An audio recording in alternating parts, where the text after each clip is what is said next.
This is a continuation of The Color Out of Space by H.P. Lovecraft. The way they screamed at each other from behind their locked doors was very terrible, especially to little Merwin, who fancied they talked in some terrible language that was not of Earth. Merwin was getting frightfully imaginative, and his restlessness was worse after the shutting away of the brother who had been his greatest playmate.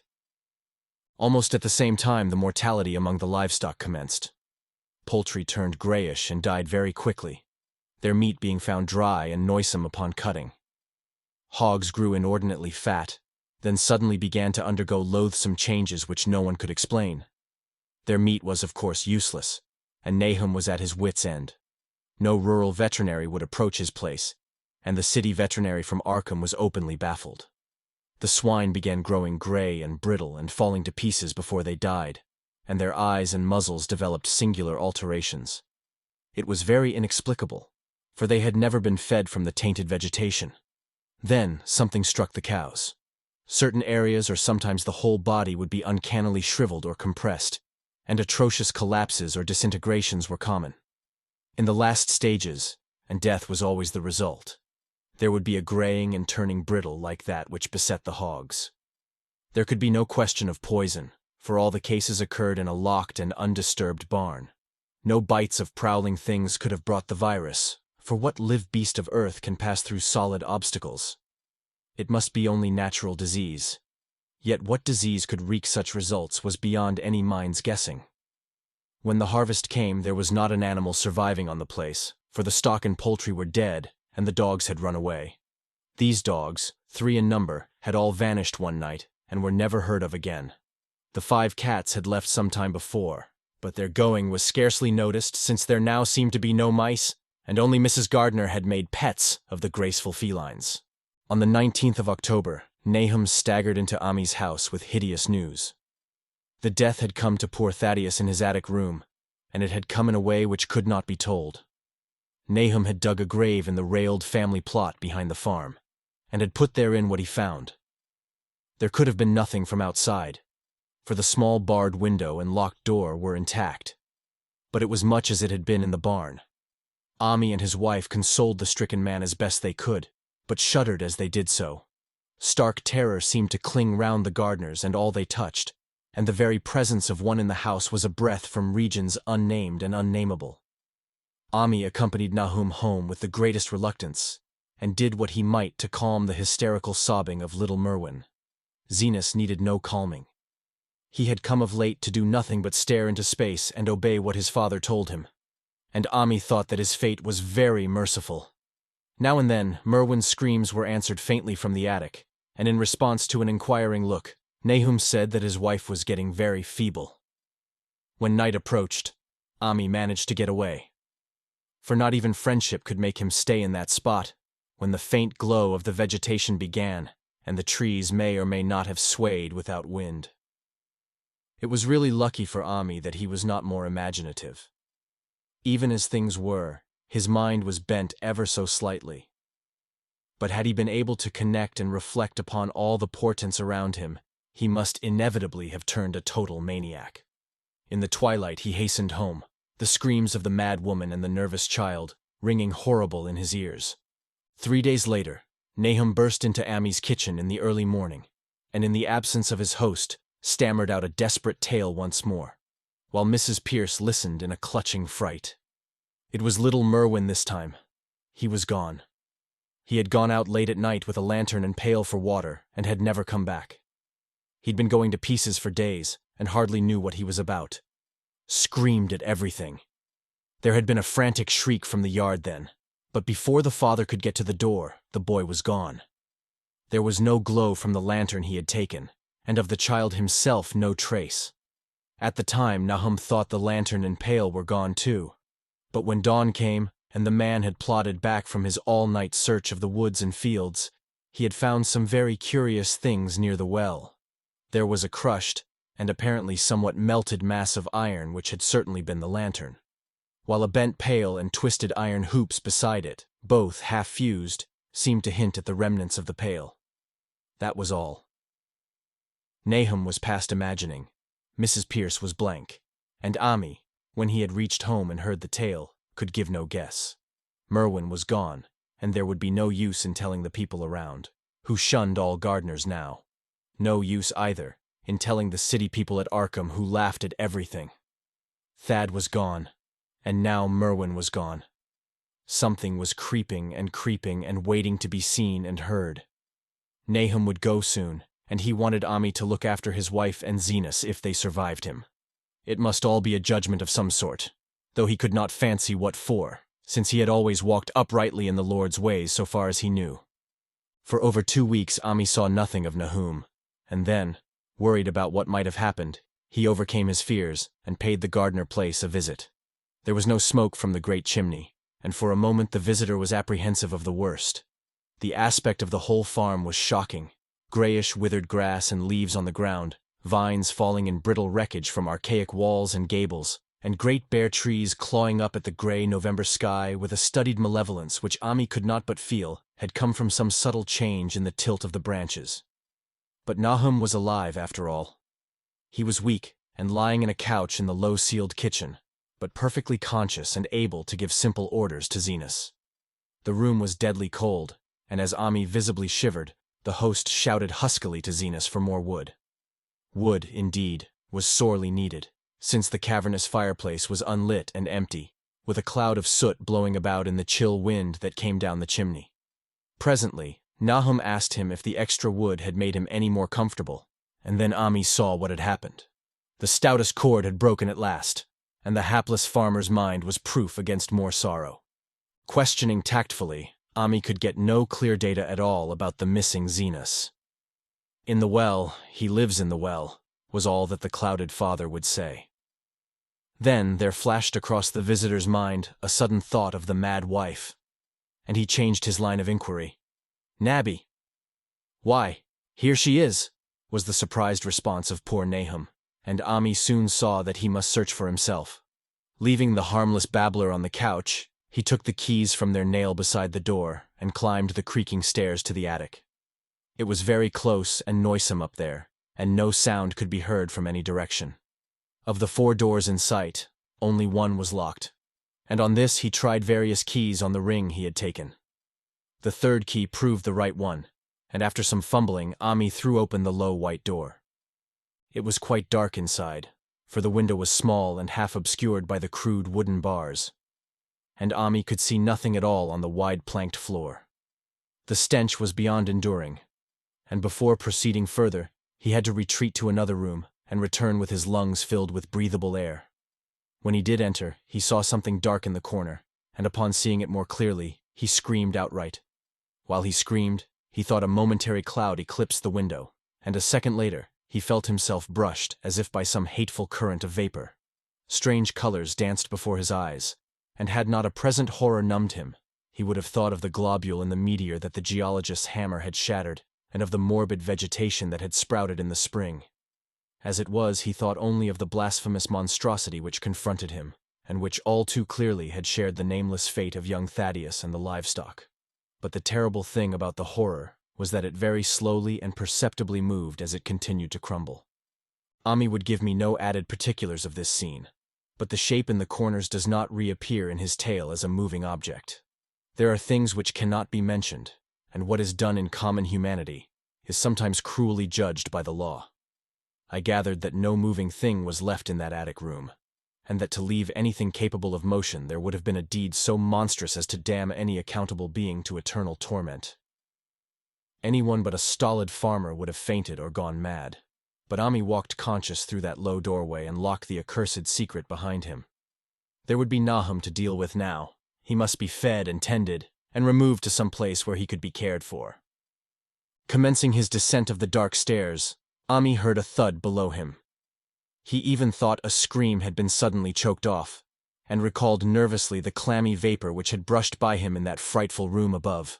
What presence had his cry and entry started up?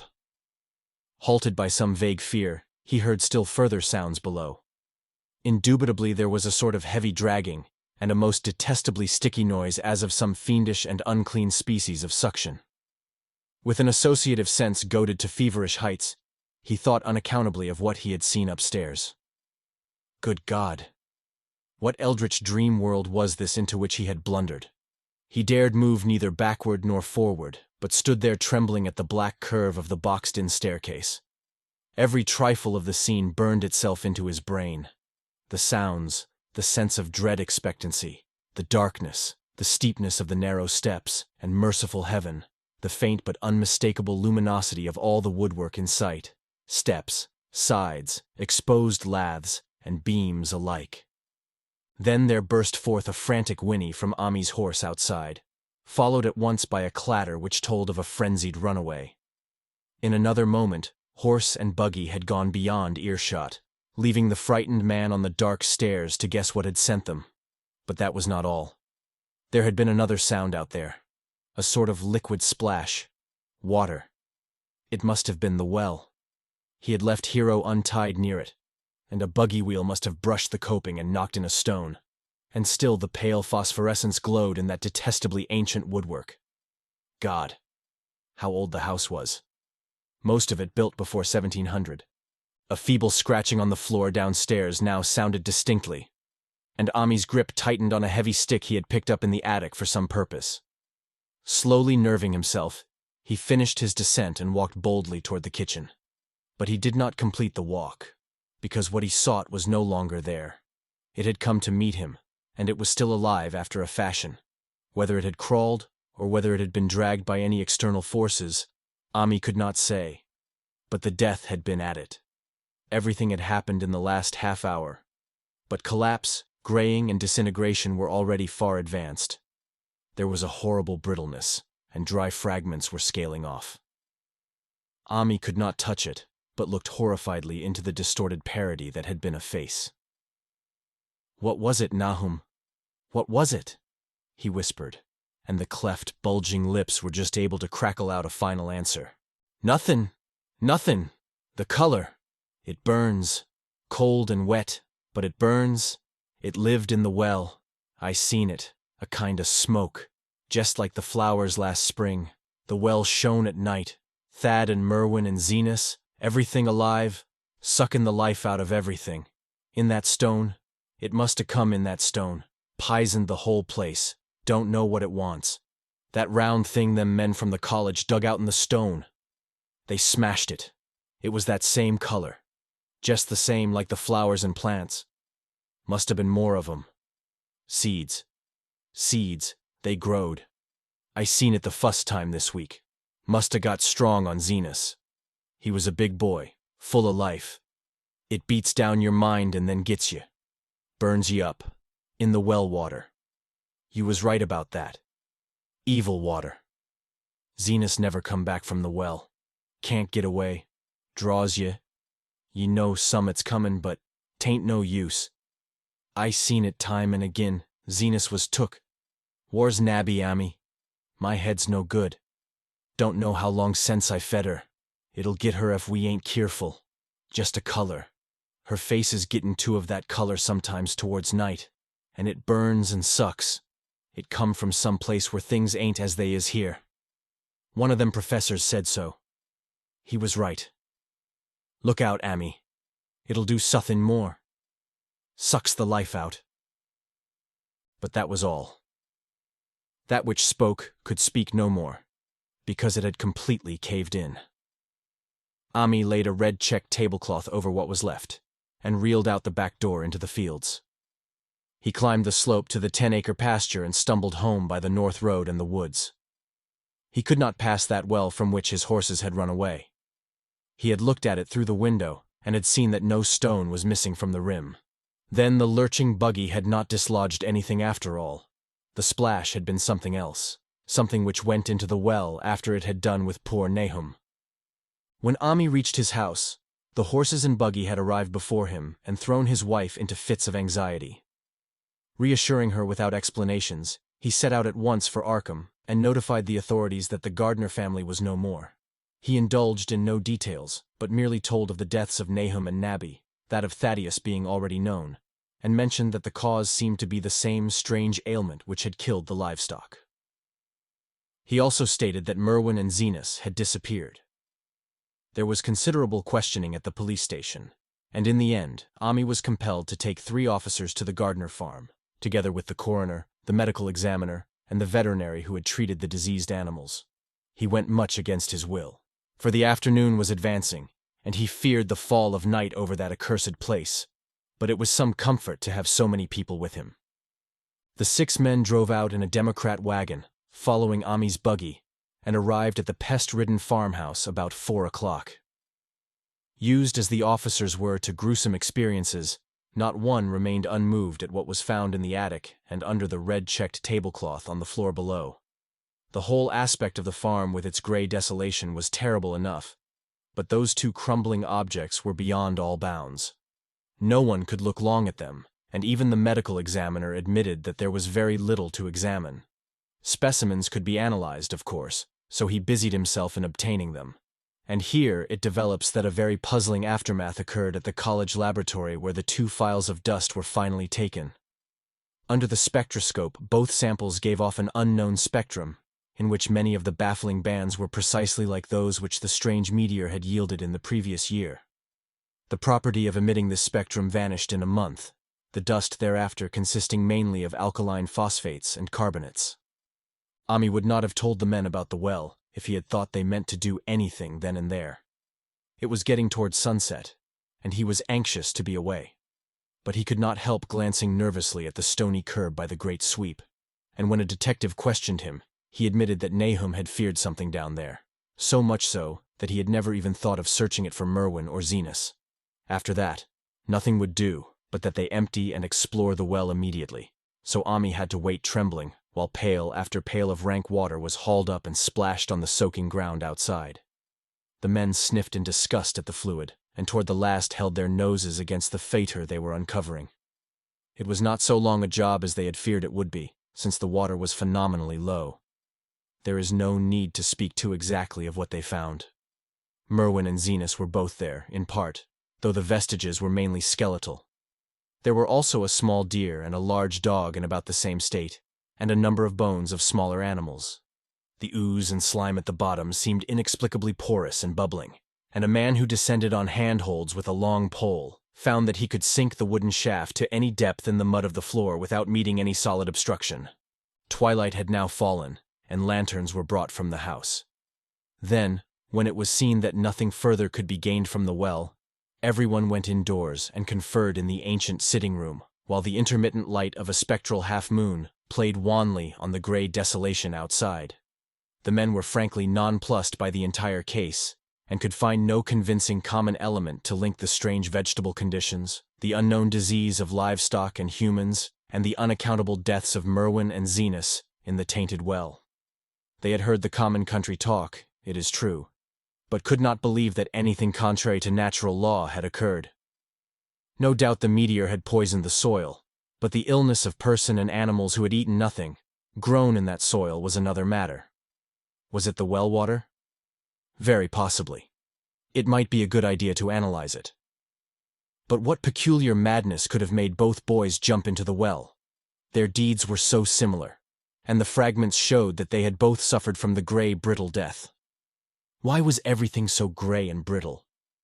It was the coroner, seated near a window overlooking the yard, who first noticed the glow about the well. Night had fully set in, and all the abhorrent grounds seemed faintly luminous with more than the fitful moonbeams.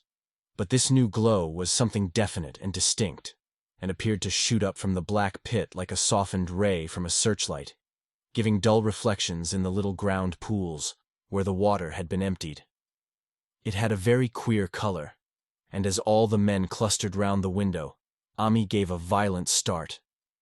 For this strange beam of ghastly miasma was to him of no unfamiliar hue. He had seen that color before, and feared to think what it might mean. He had seen it in the nasty brittle globule in that aerolite 2 summers ago, had seen it in the crazy vegetation of the springtime, and had thought he had seen it for an instant that very morning against the small barred window of that terrible attic room where nameless things had happened. It had flashed there a second, and a clammy and hateful current of vapor had brushed past him, and then poor Nahum had been taken by something of that color. He had said so at the last, said it was like the globule and the plants. After that had come the runaway in the yard and the splash in the well, and now that well was belching forth to the night a pale, insidious beam of the same demoniac tint. It does credit to the alertness of Ami's mind that he puzzled even at that tense moment over a point which was essentially scientific. He could not but wonder at his gleaning of the same impression from a vapor glimpsed in the daytime, against a window opening in the morning sky, and from a nocturnal exhalation seen as a phosphorescent mist against the black and blasted landscape. It wasn't right. It was against nature. And he thought of those terrible last words of his stricken friend. It come from some place where things ain't as they is here. One of them professors said so. All 3 horses outside, tied to a pair of shriveled saplings by the road, were now neighing and pawing frantically. The wagon driver started for the door to do something, but Ami laid a shaky hand on his shoulder. "Don't go out there," he whispered. "They's more to this nor what we know. Nahum said something lived in the well that sucks your life out. He said it must be summat growed from a round ball like one we all seen in the meteor stone that fell a year ago June. Sucks and burns, he said, and is just a cloud of color like that light out there now, that ye can hardly see and can't tell what it is. Nahum thought it feeds on everything livin' and gets stronger all the time. He said he seen it this last week. It must be something from away off in the sky like the men from the college last year says the meteor stone was. The way it's made and the way it works ain't like no way o' God's world. It's summat from beyond." So the men paused indecisively as the light from the well grew stronger, and the hitched horses pawed and whinnied in increasing frenzy. It was truly an awful moment, with terror in that ancient and accursed house itself. 4 monstrous sets of fragments, 2 from the house and 2 from the well, in the woodshed behind, and that shaft of unknown and unholy iridescence from the slimy depths in front. Ami had restrained the driver on impulse, forgetting how uninjured he himself was after the clammy brushing of that colored vapor in the attic room. But perhaps it is just as well that he acted as he did.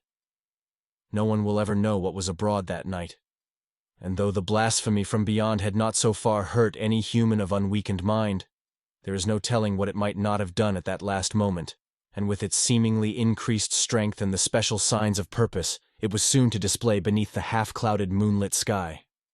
All at once one of the detectives at the window gave a short, sharp gasp. The others looked at him, and then quickly followed his own gaze upward to the point at which its idle straying had been suddenly arrested. There was no need for words. What had been disputed in country gossip was disputable no longer, and it is because of the thing which every man of that party agreed in whispering later on, that strange days are never talked about in Arkham. It is necessary to premise that there was no wind at that hour of the evening. One did arise not long afterward, but there was absolutely none then. Even the dry tips of the lingering hedge mustard, gray and blighted, and the fringe on the roof of the standing Democrat wagon were unstirred. And yet amid that tense, godless calm, the high bare boughs of all the trees in the yard were moving. They were twitching morbidly and spasmodically, clawing in convulsive and epileptic madness at the moonlit clouds, scratching impotently in the noxious air as if jerked by some allied and bodiless line of linkage with subterrene horrors writhing and struggling below the black roots. Not a man breathed for several seconds. Then a cloud of darker depth passed over the moon, and the silhouette of clutching branches faded out momentarily. At this, there was a general cry, muffled with awe, but husky and almost identical from every throat. For the terror had not faded with the silhouette, and in a fearsome instant of deeper darkness, the watchers saw wriggling at the treetop height 1,000 tiny points of faint and unhallowed radiance, tipping each bough like the fire of St. Elmo or the flames that come down on the apostles' heads at Pentecost. It was a monstrous constellation of unnatural light, like a glutted swarm of corpse-fed fireflies dancing hellish sarabands over an accursed marsh, and its color was that same nameless intrusion which Ami had come to recognize and dread. All the while the shaft of phosphorescence from the well was getting brighter and brighter, bringing to the minds of the huddled men a sense of doom and abnormality which far outraced any image their conscious minds could form. It was no longer shining out, it was pouring out, and as the shapeless stream of unplaceable color left the well, it seemed to flow directly into the sky. And in the fearsome instant of deeper darkness, the watchers saw wriggling at that treetop height 1,000 tiny points of faint and unhallowed radiance, tipping each bough like the fire of St. Elmo. And all the while the shaft of phosphorescence from the well was getting brighter and brighter and bringing to the minds of the huddled men a sense of doom and abnormality. It was no longer shining out. It was pouring out. And as the shapeless stream of unplaceable color left the well, it seemed to flow directly into the sky. The veterinary shivered and walked to the front door to drop the heavy extra bar across it. Ami shook no less and had to tug and point for lack of a controllable voice when he wished to draw notice to the growing luminosity of the trees. The neighing and stamping of the horses had become utterly frightful. But not a soul of that group in the old house would have ventured forth for any earthly reward. With the moments the shining of the trees increased, while their restless branches seemed to strain more and more toward verticality. The wood of the well sweep was shining now, and presently a policeman dumbly pointed to some wooden sheds and beehives near the stone wall on the west. They were commencing to shine too, though the tethered vehicles of the visitors seemed so far unaffected. Then there was a wild commotion and clopping in the road, and as Ami quenched the lamp for better seeing, they realized that the span of frantic grays had broken their sapling and run off with the Democrat wagon. The shock served to loosen several tongues, and embarrassed whispers were exchanged. "It spreads on everything organic that's been around here," muttered the medical examiner. No one replied, but the man who had been in the well gave a hint that his long pole must have stirred up something intangible. "It was awful," he added. "There was no bottom at all, just ooze and bubbles and the feeling of something lurking under there." Ami's horse still pawed and screamed deafeningly in the road outside, and nearly drowned its owner's faint quaver as he mumbled his formless reflections. "It come from that stone. It growed down thar. It got everything livin'.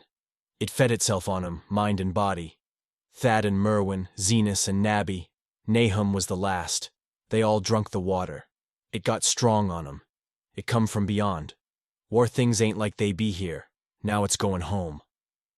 At this point, as the column of unknown color flared suddenly stronger and began to weave itself into fantastic suggestions of shape, which each spectator later described differently, there came from poor tethered hero such a sound as no man before or since ever heard from a horse. Every person in that low-pitched sitting room stopped his ears, and Ami turned away from the window in horror and nausea. Words could not convey it. When Ami looked out again, the hapless beast lay huddled inert on the moonlit ground between the splintered shafts of the buggy. That was the last of Hero till they buried him next day. But the present was no time to mourn, for almost at this instant a detective silently called attention to something terrible in the very room with them. In the absence of the lamplight, it was clear that a faint phosphorescence had begun to pervade the entire apartment. It glowed on the broad planked floor where the rag carpet left it bare, and shimmered over the sashes of the small paned windows. It ran up and down the exposed corner posts, coruscated about the shelf and mantel, and infected the very doors and furniture. Each minute saw it strengthen, and at last it was very plain that healthy living things must leave that house. Ami showed them the back door and the path up through the fields to the 10-acre pasture. They walked and stumbled, as in a dream, and did not dare look back till they were far away on the high ground. They were glad of the path, for they could not have gone the front way, by that well. It was bad enough passing the glowing barn and sheds, and those shining orchard trees with their gnarled, fiendish contours. But thank heaven the branches did their worst twisting high up. The moon went under some very black clouds as they crossed the rustic bridge over Chapman's Brook, and it was blind groping from there to the open meadows. When they looked back toward the valley and the distant Gardner place at the bottom, they saw a fearsome sight. All the farm was shining with the hideous unknown blend of color. Trees, buildings, and even such grass and herbage as had not been wholly changed to lethal gray brittleness. The boughs were all straining skyward, tipped with tongues of foul flame, and lambent tricklings of the same monstrous fire were creeping about the ridgepoles of the house, barn, and sheds. It was a scene from a vision of Fuseli, and over all the rest reigned that riot of luminous amorphousness, that alien and undimensioned rainbow of cryptic poison from the well, seething, feeling, lapping, reaching, scintillating, straining, and malignly bubbling in its cosmic and unrecognizable chromaticism. Then, without warning, the hideous thing shot vertically up toward the sky like a rocket or meteor, leaving behind no trail, and disappearing through a round and curiously regular hole in the clouds before any man could gasp or cry out. No watcher can ever forget that sight. And Ami stared blankly at the stars of Cygnus, Deneb twinkling above the others, where the unknown color had melted into the Milky Way.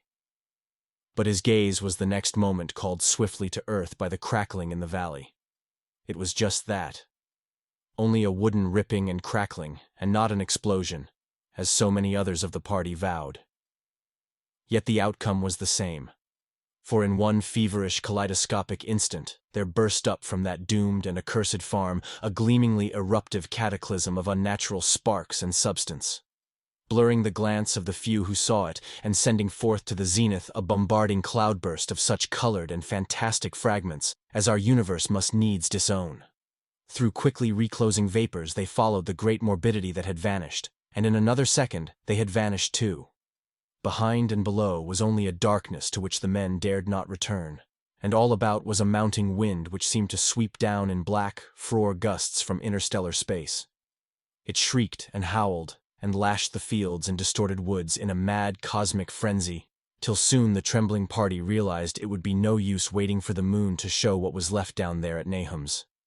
Too awed even to hint theories, the 7 shaking men trudged back toward Arkham by the north road. Ami was worse than his fellows, and begged them to see him inside his own kitchen instead of keeping straight on to town. He did not wish to cross the blighted, wind-whipped woods alone to his home on the main road, for he had had an added shock that the others were spared, and was crushed forever with a brooding fear he dared not even mention for many years to come. As the rest of the watchers on that tempestuous hill had stolidly set their faces toward the road, Ami had looked back an instant at the shadowed valley of desolation so lately sheltering his ill-starred friend. And from that stricken, faraway spot he had seen something feebly rise, only to sink down again upon the place from which the great shapeless horror had shot into the sky. It was just a color, but not any color of our earth or heavens. And because Ami recognized that color, and knew that this last faint remnant must still lurk down there in the well, he has never been quite right since. Ami would never go near the place again. It is 44 years now since the horror happened, but he has never been there, and will be glad when the new reservoir blots it out. I shall be glad too, for I do not like the way the sunlight changed color around the mouth of that abandoned well I passed. I hope the water will always be very deep, but even so I shall never drink it. I do not think I shall visit the Arkham country hereafter. 3 of the men who had been with Ami returned the next morning to see the ruins by daylight, but there were not any real ruins, only the bricks of the chimney, the stones of the cellar, some mineral and metallic litter here and there, and the rim of that nefandous well. Save for Ami's dead horse, which they towed away and buried, and the buggy which they shortly returned to him, everything that had ever been living had gone. 5 eldritch acres of dusty gray desert remained, nor has anything ever grown there since. To this day it sprawls open to the sky like a great spot eaten by acid in the woods and fields, and the few who have ever dared glimpse it in spite of the rural tales have named it the Blasted Heath. The rural tales are queer. They might be even queerer if city men and college chemists could be interested enough to analyze the water from that disused well, or the gray dust that no wind seems ever to disperse. Botanists, too, ought to study the stunted flora on the borders of that spot, for they might shed light on the country notion that the blight is spreading, little by little, perhaps an inch a year. People say the color of the neighboring herbage is not quite right in the spring, and that wild things leave queer prints in the light winter snow. Snow never seems quite so heavy on the Blasted Heath as it is elsewhere. Horses, the few that are left in this motor age, grow skittish in the silent valley, and hunters cannot depend on their dogs too near the splotch of grayish dust. They say the mental influences are very bad, too. Numbers went queer in the years after Nahum's taking, and always they lacked the power to get away. Then the stronger-minded folk all left the region, and only the foreigners tried to live in the crumbling old homesteads. They could not stay, though, and one sometimes wonders what insight beyond ours their wild, weird stories of whispered magic have given them.